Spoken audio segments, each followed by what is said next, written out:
Merci de m'accueillir chez vous, j'espère que vous allez bien, que vous êtes en pleine forme.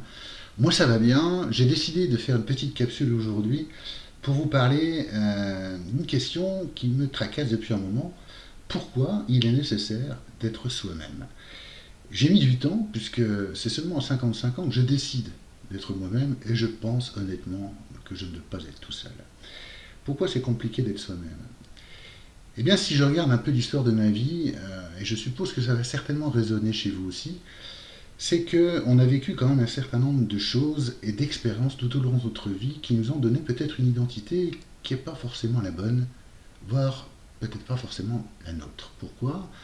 Parce que depuis tout jeune, nous avons vécu ce que j'appelle des injonctions et des croyances inculquées par nos parents. Alors c'est pas de leur faute, ou les gens qui nous ont éduqués, ce ne sont pas de leur faute, eux aussi avaient leur système de croyances et nous les ont inconsciemment inculqués tout au long de notre vie. Alors ces injonctions, ça démarre par quoi par exemple? Ça démarre depuis tout petit. Ben écoute, si tu finis ton assiette, tu pourras aller jouer. Ça commence comme ça.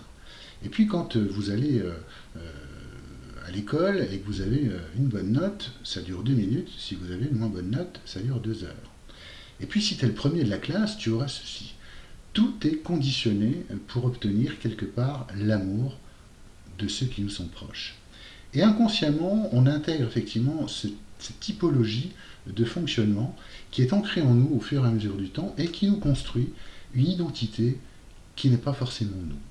On a besoin d'être aimé, on a besoin d'aimer, on a besoin d'être reconnu, et on a besoin quelque part de l'aval et de l'avis d'autrui pour pouvoir exister. Alors ce moi social, il existe aussi lorsqu'on va à l'école, lorsqu'on grandit, au travers de la comparaison, être par raison, je vous laisse réfléchir, par rapport aux autres, par rapport à nos vêtements, par rapport à notre attitude, par rapport à nos comportements, par rapport à notre environnement social et familial. Et tout ça nous donne et nous entraîne aussi des blessures et des profondes difficultés que l'on peut rencontrer au fur et à mesure du temps. Alors on se cherche au travers de tout ça, et pour pas déplaire à nos parents qui eux aussi ont peut-être inconsciemment voulu de nous quelqu'un de bien, entre guillemets, nous ont peut-être imposé à devenir avocat, ou faire des études de médecine, ou faire des études supérieures, ou être quelqu'un dans la société pour pouvoir exister. Et force est de constater qu'un certain nombre de personnes continuent des études dans un chemin qui ne leur appartient pas, qui n'est pas le leur, et qui sont dans un vide colossal. Beaucoup de personnes cherchent un job pour compenser un statut social et essayer d'exister au travers de ce que j'appelle le moi social et pour pouvoir représenter leur personnalité au travers des autres. Eh bien, c'est ce que j'ai vécu aussi durant toutes ces années où, avec un CAP de vente, j'ai grandi progressivement dans différentes entreprises et j'ai pu avoir des jobs plutôt confortables et satisfaisants et qui m'ont donné l'impression d'exister avec ces jobs-là. Dans plus de 12 sociétés, j'ai été manager dans plus de 28 années de fonctionnement dans les entreprises.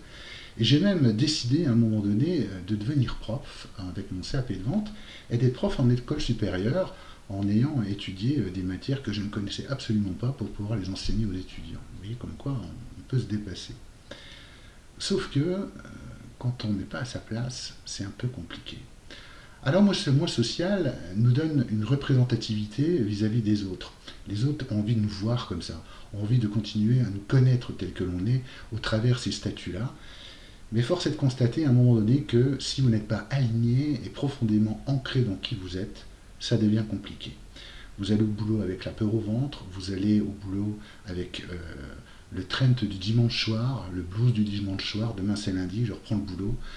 On a un peu les boules d'avoir un contexte autour de vous qui ne vous correspond pas, qui ne vous convient pas, qui ne vous convient plus, et c'est le burn-out.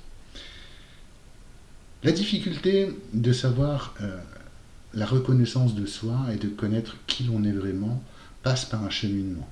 Ce cheminement passe par ces différentes étapes de notre vie qui nous enseignent qui nous devons être, qui nous sommes et qui nous souhaitons ou nous voulons devenir.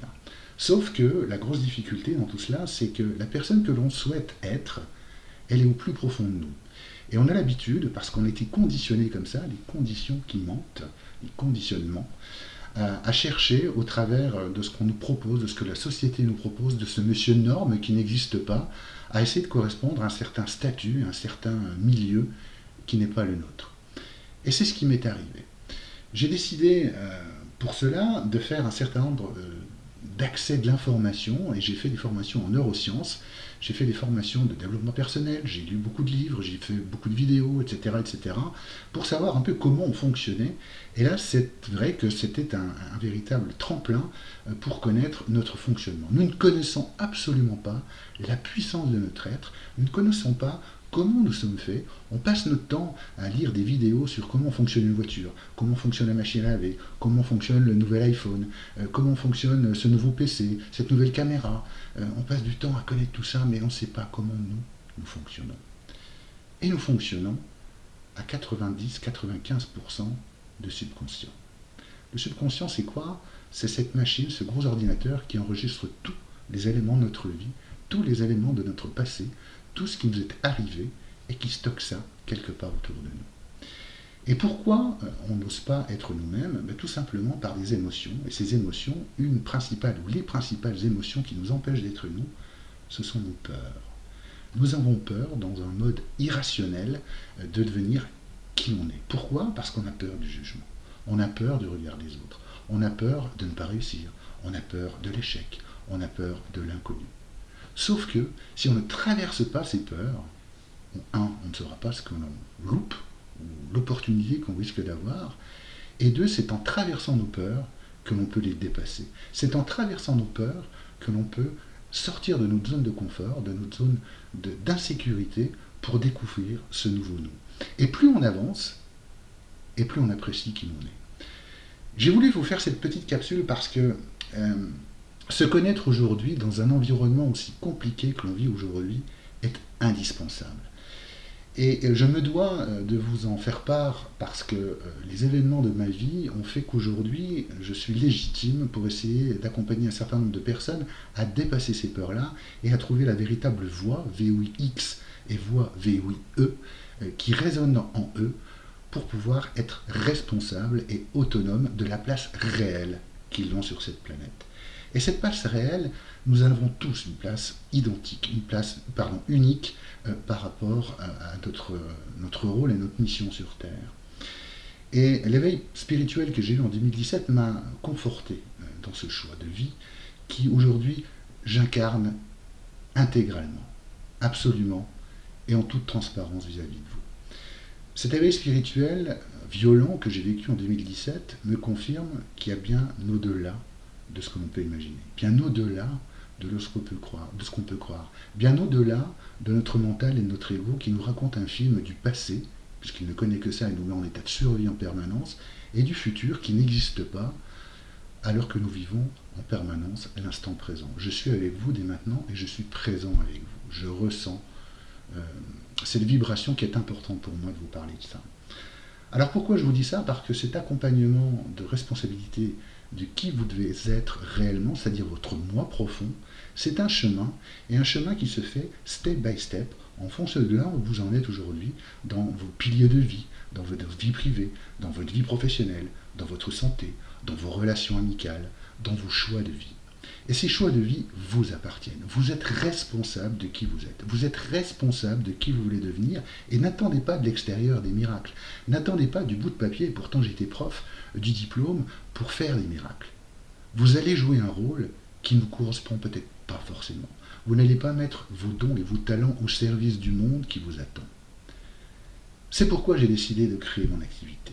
C'est pourquoi j'ai décidé aujourd'hui, et grâce à ces événements qui me sont arrivés en 2017, je suis à même de vous aider, de vous accompagner et de vous partager non seulement des connaissances en neurosciences, mais aussi sur le domaine des énergies, puisque j'ai cette chance aujourd'hui d'accompagner des personnes qui sont en difficulté sur le plan des maladies, des gens qui sont atteints d'eczéma, de lupus, de différentes douleurs chroniques, de les guérir et de les aider à la guérison et de les aider au soulagement grâce aux énergies. Grâce aux énergies, on peut tout transcender, on peut tout transformer, on peut vous transformer.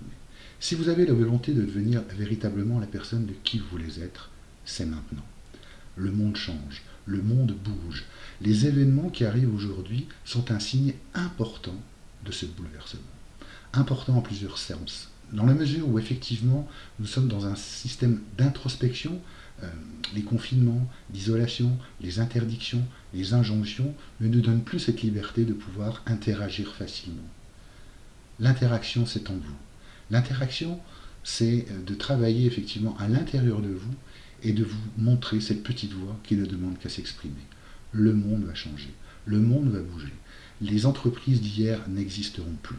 Le système financier n'existera plus non plus. Monter en vibration, ça prend. Prendre conscience de cela est hyper important pour pouvoir, encore une fois, incarner qui vous êtes. J'avais envie de faire cette petite vidéo, j'espère qu'elle vous a plu. J'espère aussi que vous allez pouvoir commenter, poser des questions, me demander effectivement quel type de sujet vous voulez qu'on aborde, si vous voulez qu'on travaille sur les peurs, si vous voulez qu'on travaille sur les croyances limitantes, si vous voulez qu'on travaille sur des questions d'objectifs précis. N'hésitez pas à liker, n'hésitez pas à partager cette vidéo, à vous abonner. Je suis à votre service pour pouvoir épanouir la véritable âme, la véritable puissance que vous êtes. Je vous dis à très bientôt, je vous embrasse fort et je vous souhaite un excellent moment. À bientôt. Merci. Au revoir.